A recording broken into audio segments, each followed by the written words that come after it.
welcome. We're really happy to have you all with us today. This is the last in our Ready, Set, Go series of virtual workshops in support of the Student Journalism Challenge. And my name is Christine Zirneklis. I'm working on collaborations and engagement with student reporting labs. And we're really excited to have this time to talk about how to get started with your print story. So we'll be talking with some student and pro student folks today, having a conversation about how you can find your story and get started with your print journalism project. And also have to let you know before we really get started that this webinar is being recorded, so you'll be able to find it on the Student Reporting Labs website and challenge website after the fact.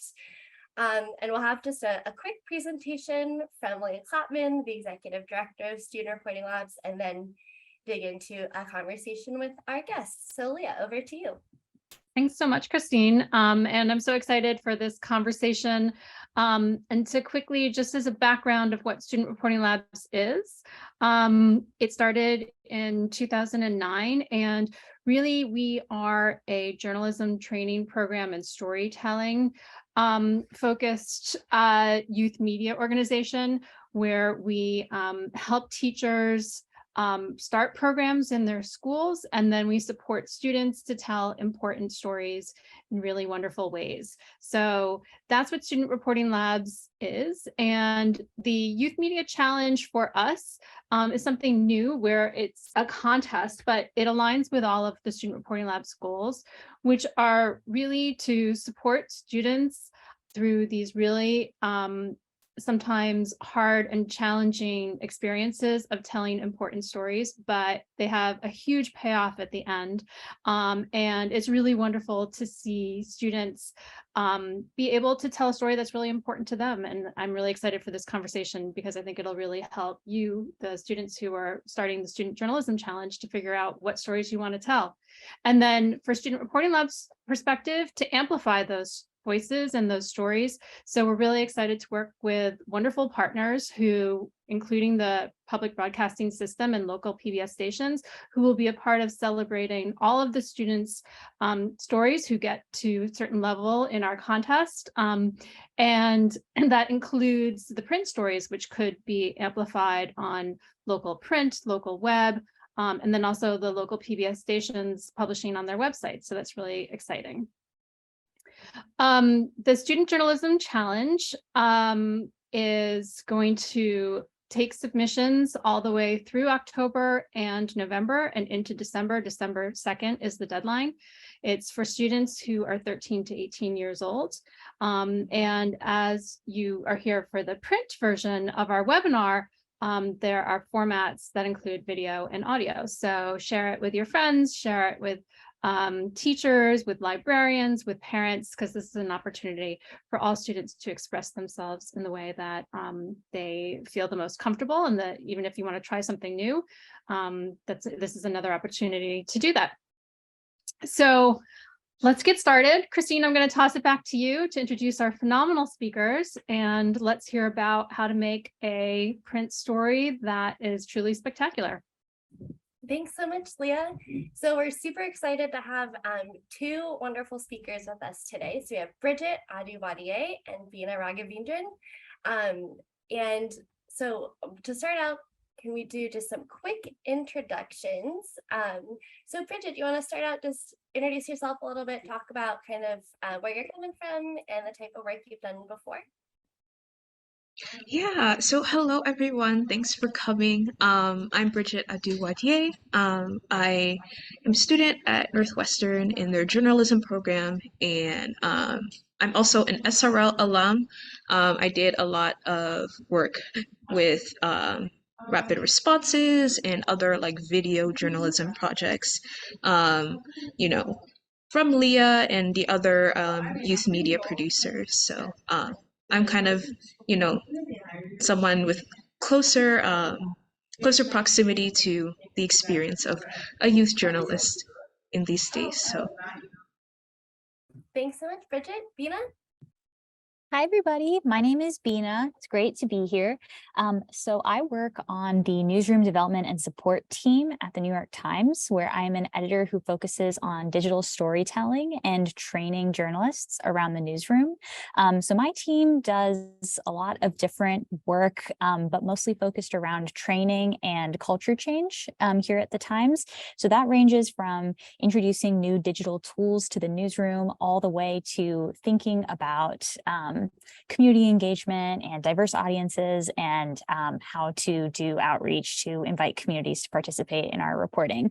So my particular specialties are in news accessibility and crowdsourcing and community engagement. Before I came to the Times, I was an engagement reporter at ProPublica, where I focused on crowdsourcing, and I started my career as an education reporter at the Minneapolis Star-Tribune. I also got my start in high school journalism, worked on my student newspaper, went to a bunch of journalism camps. So I'm super excited to be here and chat more. Thanks so much, Beena. So let's get into it. Bridgette, I'll start with you. I know we often see students and even like journalists at all stages, you can be really passionate about big topics like climate change or like for this project, my education, my future, super broad, right? Can you talk a little bit about how you've moved from topic to like research to your actual story and maybe share an example of what that was like for you? Yeah, so I think, that's definitely a big issue that young journalists can run into, especially with the elections coming up, the midterm elections. And I think one way to start is focus, on a broad topic that really interests you, that you're really passionate about, and just this is something that I do. I just start Googling around, specifically about that issue and how it impacts the local community that I'm in. So, for example, um, let's say you're looking into education funding, and that's something that you want to touch on for your submission for the Student Journalism Challenge. See if there's anything local going on in regards to that. Maybe your local school board or school council is making a really big decision about something in its budget, and see if you can tie that to the broader issue of education equity or whatever like broader topic you're looking into. And that was something that I did. I did a story on COVID-19 relief funding and the differences between public schools and private schools in my city. I read some articles about how there were disparities between public schools and private schools in terms of how much pandemic relief money they received. And I just was curious about whether or not that was something that was going on in my city. And, I did some Googling, did a lot of research and reading. And I think something that also really helps is looking into data sources, data from the government or from organizations that you can reach out to, and just see like what is a way that I can visualize or make this issue that's really broad and abstract, like more tangible in terms of what communities is it impacting, right?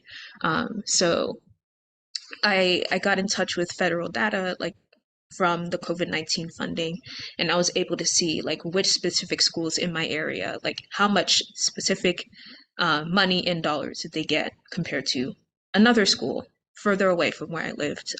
So really finding ways to uh, find local angles and look at your city and what you're observing in your everyday. Maybe there are people who have to commute really far to school in your community, and you can look at that in terms of the broad issue of education equity, in terms of commute times to school or lots of other things. So That's awesome, Bridgette. That's so many good examples and like ideas for people who are looking for kind of topics and then like how to narrow them down and find the stories. I liked especially how you said like following that funding back to like a school that's in your area and then like which school to go to like try to find more people to talk to. And kind of on that track, like it might be easy to find people to interview, like if there's like friends or people in your school that are maybe experiencing something a certain way or have opinions about it. But what if it's tricky. Beena, can you tell us a little bit more about how you can find people to interview, and especially if they're like, a certain type of experience that people might have or a certain type of expert? Yeah, that's a really great question. It also takes me back to my days working on my high school newspaper, where we would be asked to go to school board meetings and like interview school board members. And I remember one person on our staff would like get an exclusive sit down with the superintendent like every month. So it is great if like you're at a place, or working on a school publication that can give you that kind of access. But also remember, like, if you're a person with a notebook and some way to take notes, you have those same rights to go up and ask people questions. So Bridget mentioned kind of school board meetings, but that's like one big place where if you're not plugged into those already, figuring out, are those happening in person? Are any of them happening on Zoom? And just going and like seeing who shows up. Usually there are going to be a lot of big decision makers for your school district in that room, but then there's also going to be a lot of people who care about education, who are experts, who really care what's going on in the community. So those can also be great people to interview. I would also say, I think social media can be a really interesting place to figure out what the conversation is and kind of who's talking about the schools. I'm sure a lot of you are already plugged in and, might get updates from your school district or your school board, but I've found some really interesting conversations when I was doing education reporting that are happening on places like Facebook or Twitter. And those can also give you clues of just like who the decision makers are, and then who are the people who have a lot of opinions and could be kind of the experts in those situations. But Bridget just gave so many great story ideas. The only thing that I would really add is, if it's something that you're hearing about that makes you go like, like that's really interesting, or like, oh my gosh, I can't believe that's happening. You all are the experts of your school communities. You're the ones in there going to school every single day. You have a pulse on what's going on. So I would also encourage you to trust your instinct. And if something feels like a story and it feels really interesting to you, don't be afraid to chase it and figure out who the key players are and how you can get them to talk to you. I think it's also good to sort of clarify to those folks, like, I'm a student journalist. This is the kind of story that I'm working on, sort of giving them some information so they know kind of they can agree to talk to you. They can like think about whether, they want to be interviewed. Those are good things to do with sources, but definitely don't be intimidated, because you all know what you're talking about. Such important advice, Beena. And I love what you said about kind of when you're making those asks for people, kind of like sharing more context about where you're coming from, and that like being specific about what you're asking them to do is such an important thing too. And Bridget, this one's for you, and then Beena. But what do you think people should know as they're beginning a project like this? Like, what's the most important advice that you would share with someone who's just getting started on their student journalism challenge project? Yeah, something I would say is the importance of just starting and just starting off with a really rough draft, a really rough idea that you have. And, just getting the words out on paper. I think, coming up with that first line to hook the reader, is really tough. I still struggle with it. I can imagine, years down the line, it can still be hard to come up with that first line for the story. So I really think, just the drafting process and allowing yourself to have a really rough version of a story and not putting too much pressure on yourself to have something really great the first time. I think also, if you're just starting out in journalism and you're really unsure about your idea, talk to people in your community and really again get that local angle on a broader issue. Reach out to organizations or teachers, like people in your school community, students that and just talk to them about what are your thoughts on this issue that I'm thinking of writing about. Like, what are your own personal experiences with an issue like this, like education equity or school safety or whatever it might be. So I think it's really important to just, stay in touch with your community and come up with stories based off of that. Great advice. And I love that you said just start, because I think that's such a huge part of like starting anything. You just taking that first step, even of like speaking an idea out loud, even if it's still like a messy idea, getting it out in the world, that can really help as you develop everything. And Beena, I'll ask you the same thing. Like what would be like your most important advice for someone who's just starting out? Yeah, Bridgette made a lot of great points. I think a couple of things that I would add is, so I'm a big reader.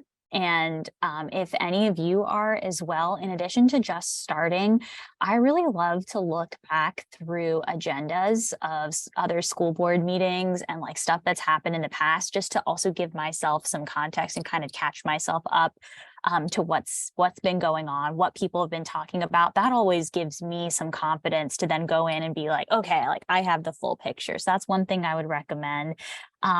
I also am like a big outliner, and when I haven't been, I've noticed I like get a ton more edits on my stories and it just takes me a lot longer. So I would recommend that too. Thinking about, what's going to be the beginning, the middle, and the end, who would be my ideal sources, or who would kind of be my characters to help me tell this story. So I would recommend doing that, even if you're like at the beginning and just in your research phase. That can kind of help you organize everything that you've collected and all the notes that you have so far. I think recording is also big. I know that you all are great note takers, and even me, I try to write as fast as I can, but people they love to talk and they're going to sometimes talk quicker than we can write. So I would definitely encourage you to record, even if it's just like a voice memo on your phone. But one thing about that is making sure that whoever you're interviewing, you're getting their permission to record them. And that goes for phone calls too. It's always a really good practice, even if it's over Zoom or a phone call, and they may not be able to see that you're recording, to just ask them. That's actually like a state law in some places. So you can also check and see if that's a state law in your state.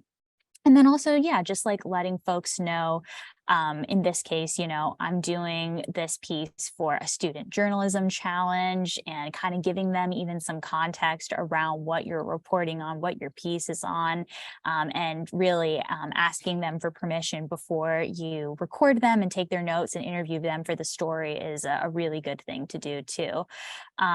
Again, this is your right to be asking these questions, especially if somebody is like a school board member or some kind of public official in your community. This is your right.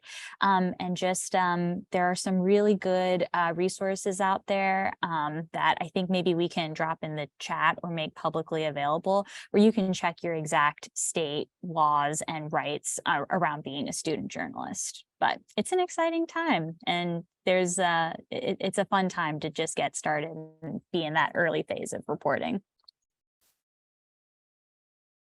Thank you so much, Beena. A lot of good practical tips in that one.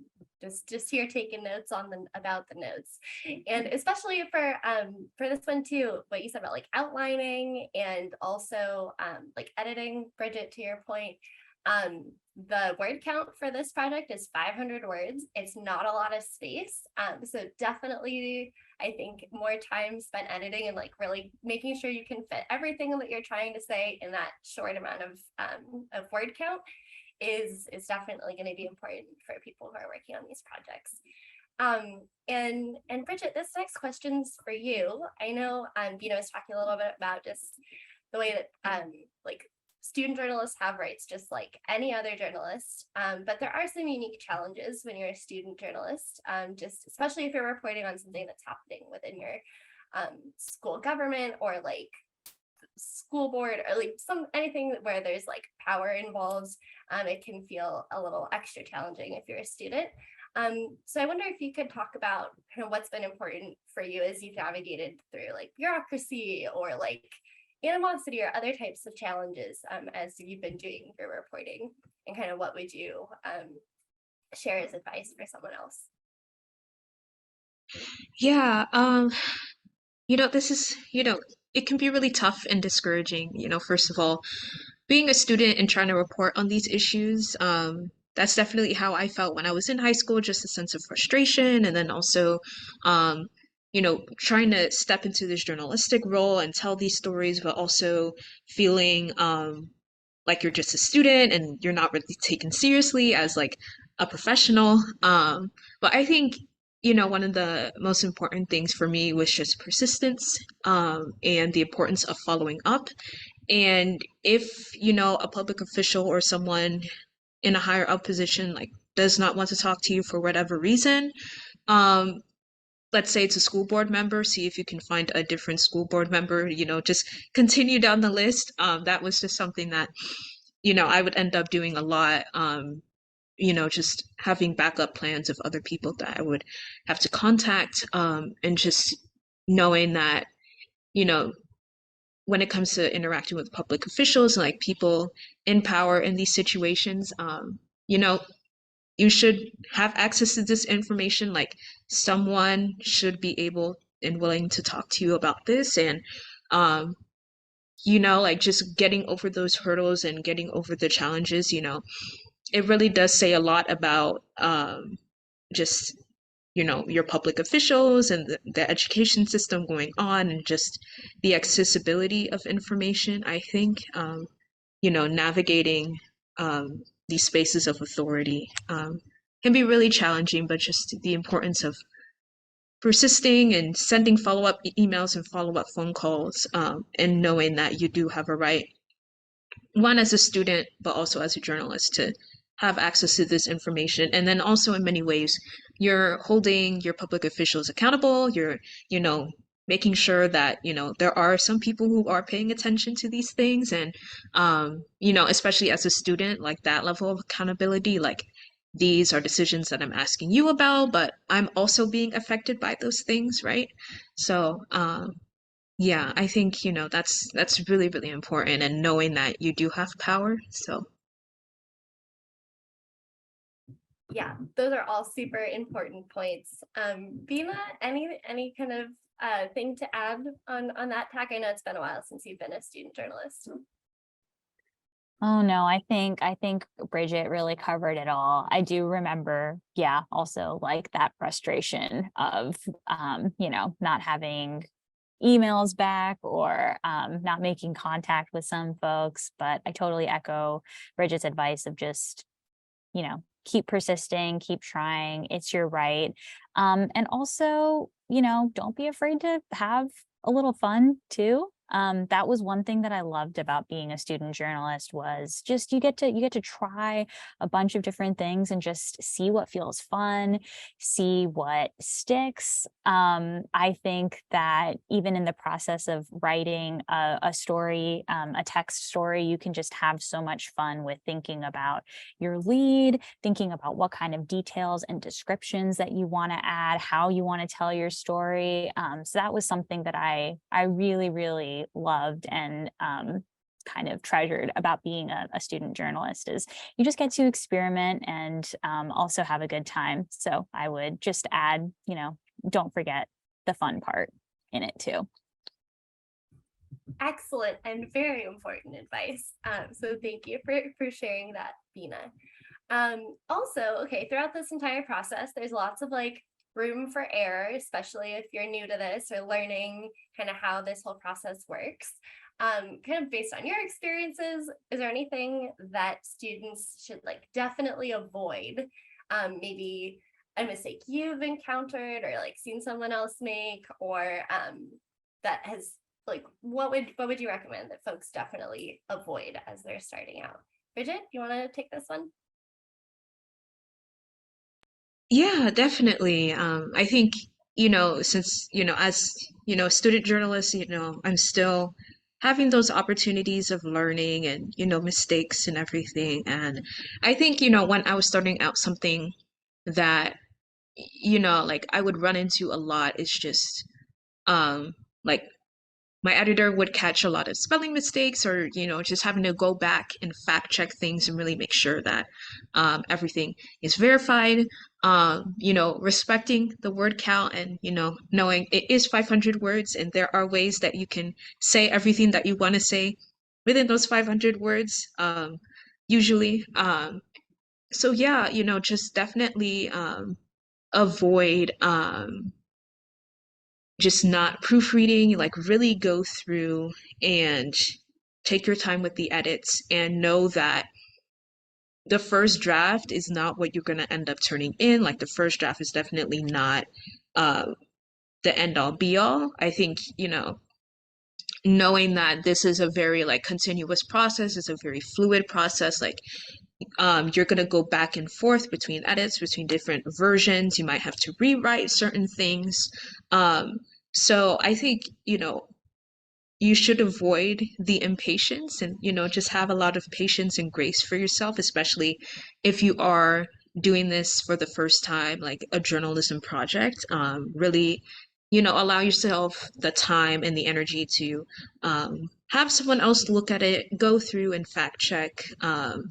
So yeah. I love that. Excellent advice. And if you're here on the call with us today, you have a lot of time. The deadline for this challenge is not until December. So there's tons of time to like be thinking about stories. And then once you get to the editing process, kind of time to, like Bridgette said, be kind of working, find a friend to read your story, or find someone who like is really good at grammar to like proofread things.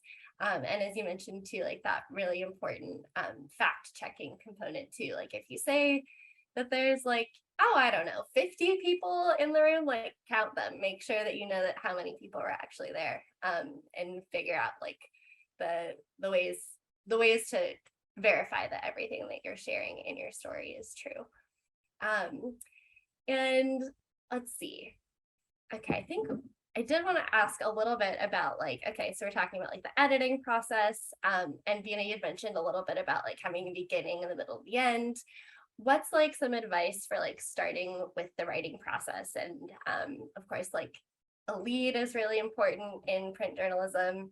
Maybe kind of share what, in case you haven't heard of what a lead is, Beena, if you want to maybe give like a quick overview, and then like kind of what your advice would be for someone who's starting that process too. Sure. So the lead is generally going to be either the first paragraph, or in some cases, if people are writing really long, the first couple of paragraphs, but it really should just kind of be those first few sentences that are getting you into your story. And usually in the lead, you want to think about grabbing your readers. You really want to think about making a splash in just a couple of sentences, really hooking someone and giving them a reason to keep reading. That's the point of the lead. So, for example, if you get like a really great visual detail of maybe a really tense meeting at a tense moment at a school board meeting. Maybe that's like fiery enough and grabby enough that could be like a great lead to get you into a larger story about drama on the school board, for example. So really that's like the first couple of sentences, but also a really important part of a written story is going to be your nut graph. So the nut graph is different from the lead because the nut graph is telling you like what the point of your story is. It's giving the reader kind of the reason that they're reading, the reason that this is a story and is a piece of journalism. And the difference here is the lead is always your first part, and the nut graph is usually a few paragraphs lower. You generally don't want to get it like super low into your story, because then people are kind of going to lose the through line. They're not going to understand like how it all flows together. So really a good way to structure it is thinking about an intro that's, maybe 2 to 5 sentences, and then come in with your nut graph and tell people, what the point of your story is. Then there's also, different parts of your story, different parts that are going to flow together to, tell the story. Some folks will do it chronologically. So you're going to do it with, this thing happened and then this thing happened and then this thing happened. Some writers want to, maybe start you at the end and then work back to the beginning. So that's where sometimes the outlining can be really helpful to think like, okay, what are all the parts of this story and what's like the best and most fun and engaging way for me to tell the story. Then when you get down to your end, though, you also have to end it strong. So ending it with a kicker, that's what they call it, is a really good way to go. Just like, what is like that last fact, that last little nugget that like ties everything together and kind of makes this feel like a complete package. And I know that those were, several components and it seems like a lot of parts, but to Bridgette's point of like, just get started, you all have the instinct, you all know what good stories are, otherwise you wouldn't be on this call. So you know what's going to hook people because it's what hooks you, and things about the flow and really figuring out how it all fits together, that can be helped with outlining or even just telling the story to a friend. How would you tell it to a friend? And then think about that as like a good structure for a piece. The last quick thing to add is quotes. I didn't learn this until I got a little bit older. When I was in high school, I was very quote heavy in my stories. But you also want to kind of limit the amount of times that you quote someone. There's a lot of times where you can paraphrase what they're saying, and that does a really nice job too. So really think about limiting your quotes to maybe just a few of the really like juicy and best ones. And then everything else you can kind of paraphrase. And a paraphrase is like, such and such board member said at the meeting that the school buses are super delayed and running super behind. And, that's a totally fine thing because maybe then you can limit it and then quote from the school board member when he says something really juicy and spicy about a particular school bus driver. So yeah, those would be my tips for outlining a story. That's great, Beena. Those are some really actionable parts to think about as you're kind of talking to people and looking for those spicy details that you can use in your lead. And I know we didn't talk about this question before, but I wonder if as like kind of folks on the call, if you have questions, please feel free to drop them in the chat. We'll get to those like right after this final question on the panel. But would you share like one of your favorite stories related to education that you've worked on, just to kind of give folks some more ideas of types of things that fall into that category? And maybe Bridgette, if you want to go first. Sure. So one of the stories that I worked on that I really enjoyed and, still look back on, it was in high school and I did a story on racial disparities in school discipline in my school district, and talking to student activists because there was a really big movement among students at school board meetings, like telling them that there were a lot of issues with how our school system went about school discipline and school suspensions, and just how minority students were being targeted disproportionately with suspensions and expulsions. And I talked to them about their experiences, not only as like activists, but also as students in the school system, and what things did they witness from their peers, or what did they experience themselves. And then I also reached out to the school districts themselves, and I asked for data on suspensions from the past couple school years. And this is actually something that people can do if you can reach out to your public school district, to their administration, and send out what is called a FOIA request, or Freedom of Information Act request, which basically asks for any information regarding like school suspensions, teacher salaries.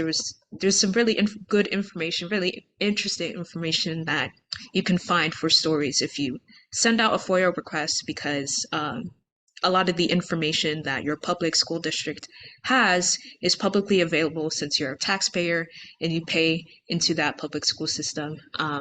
So that's what I did. I got a lot of experience sending like public records requests and how that works, and interpreting data and really looking at, like there are these people that say that there are these disparities. Well, let's see what the data says and what has been happening, like what has been the trend over the past couple of school years. I learned a lot from that story, and it was just really interesting. Just learning about something in my school that I hadn't really thought about, or something that I had overheard, like whispered discussions, rumors, that type of thing, but it wasn't really like something real for me until I actually looked into it. So, I think this challenge is really cool in that you get to talk to people in your school that you wouldn't have otherwise spoken to, interact with community members and other students that you otherwise wouldn't have interacted with. So yeah, I think, like that story on school discipline, was something that I really, really enjoyed, and it was a really big learning experience for me in terms of looking at systemic issues within schools and how to navigate looking at the data. So cool to hear you talk about the process of that story, and like that's some very hardcore data stuff, and it's really amazing to hear you kind of talk about that story and share how you did that work. So thank you for that. And then Beena, what would you say your favorite or a favorite story that you've worked on related to education? Yeah, I also loved Bridgette's example and all of the data work that you did. I have to say my example is pretty different. It's a feature.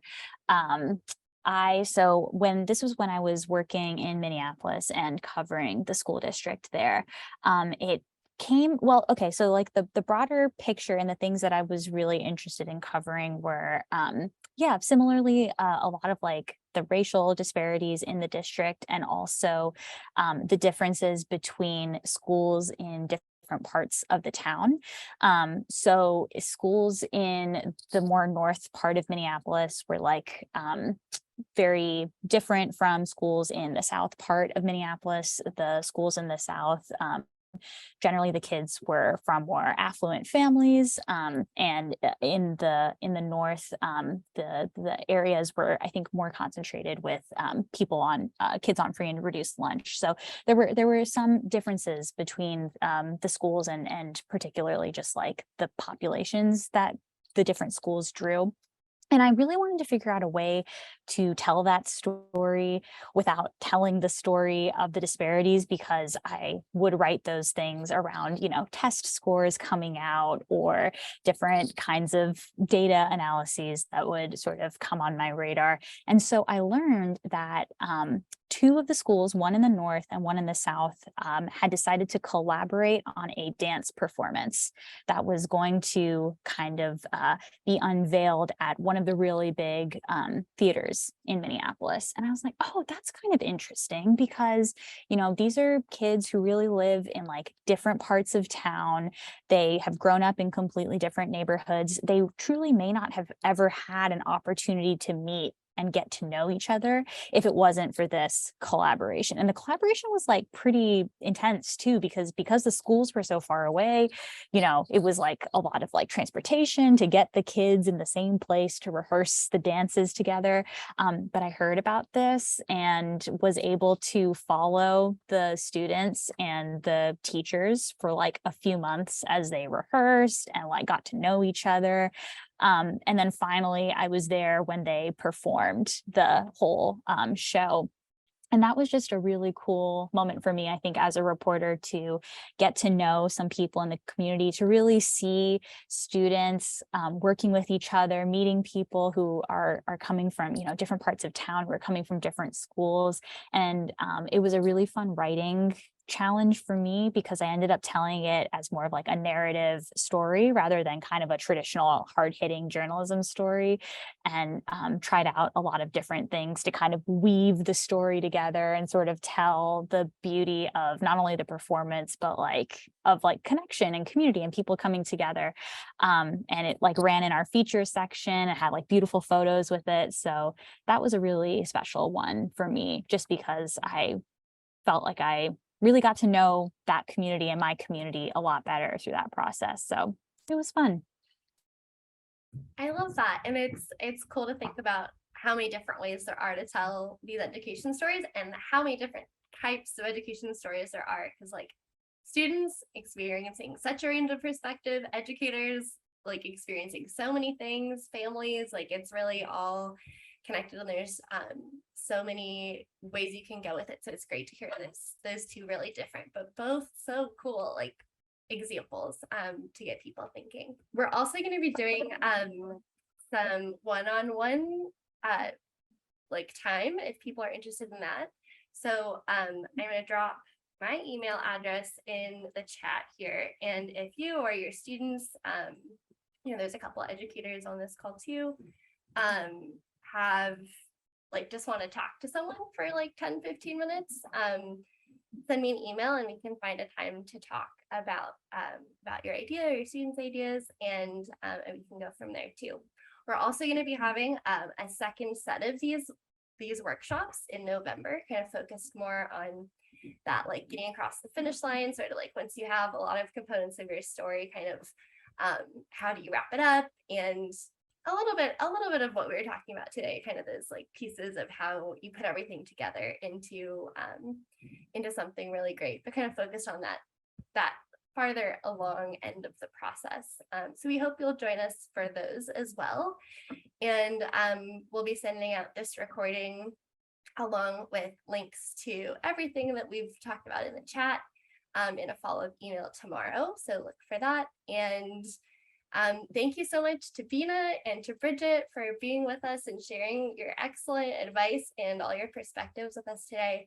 And thanks to all of you for spending a little bit of your day with us.